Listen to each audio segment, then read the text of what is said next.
أعوذ بالله من الشيطان الرجيم بسم الله الرحمن الرحيم رب زدني علما اللهم نبئني بحقيقة الأشياء إلهكم إله واحد لا إله إلا هو الرحمن الرحيم لا حول ولا قوة إلا بالله. السلام علیکم.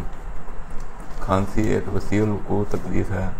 کھانسی کا نام سنا اور بھاگے کھانسی کو روکنے.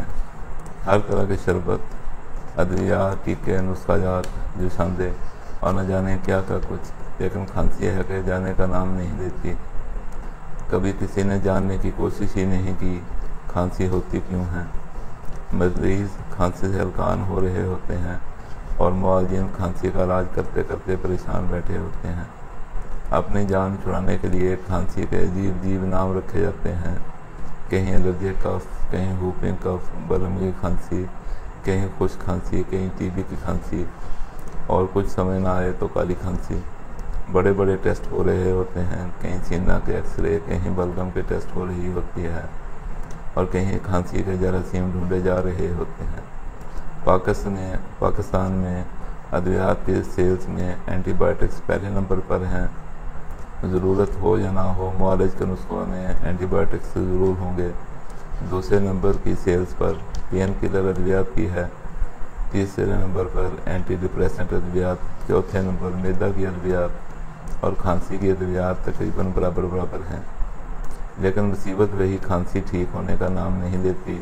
مختلف ادویات دی جاتی ہیں، اسٹیرائڈز دینے سے بھی دریغ نہیں کیا جاتا، لیکن نتیجہ صفر.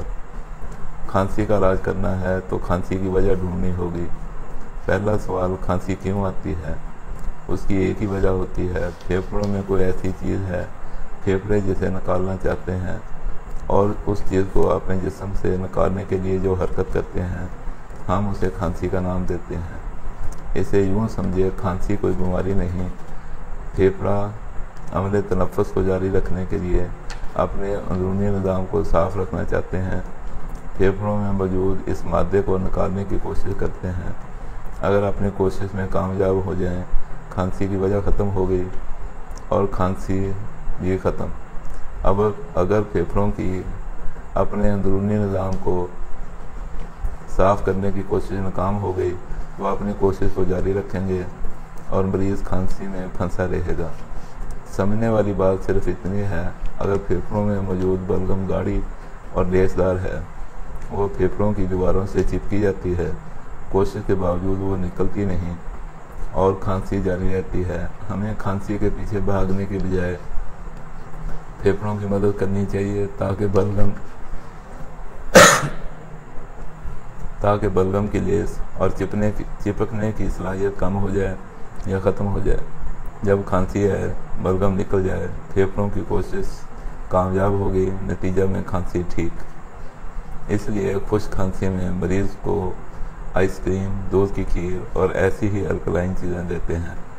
کھانسی فوراً کم یا ٹھیک ہو جاتی ہے.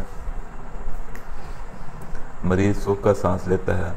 بعض اوقات پھیپھڑوں میں موجود مادہ اتنا پتلا ہوتا ہے وہ کھانسی کے دوران پھیپھڑوں کے قابو میں نہیں آتا. اس کے لیے مریضوں کو ترش چیزیں جیسے اچار، ترش فروٹ وغیرہ دیتے ہیں. پھیپھڑوں کا مادہ گاڑھا ہو جاتا ہے اور پھیپھڑوں کے قابو میں آ کر نکلنے لگتا ہے.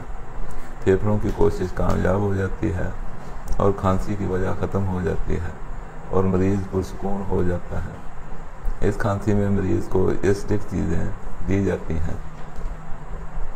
مجھے کلینک چلاتے ہوئے طویل عرصہ گزر گیا ہے. میرے مطب میں ہاضمے کی پھکی اور کھانسی کے شربت کبھی نہیں ملتے. ان کی ضرورت ہی نہیں پڑتی. آپ بھی تشخیص کرنے کے گر سیکھ لیں. آپ کو سکھانے، بتانے اور سمجھانے کی کوشش کر رہا ہوں. ہماری ویڈیوز دراصل اسباق ہیں. آپ انہیں سمجھ گئے اور سیکھ گئے. صحت کے مسائل آپ کے سامنے بچوں کا کھیل ہوں گے. یاد رکھیں، خشک کھانسی میں الکلائن چیزیں، پتلی بلغم والی کھانسی میں یہ بلغم ہمیشہ بہت مشکل سے نکلتی ہے. ترش یعنی ایسڈک چیزیں، اور گاڑی بلغم میں ہمیشہ سالٹی چیزیں دینی ہیں، اور اگر کھانسی کے ساتھ الٹی آتی ہو ہمیشہ ترش چیزیں ہی دینی ہیں۔ سیکھنے کی کوشش کریں، کوشش سے ہی پھل ملتا ہے۔ السلام علیکم۔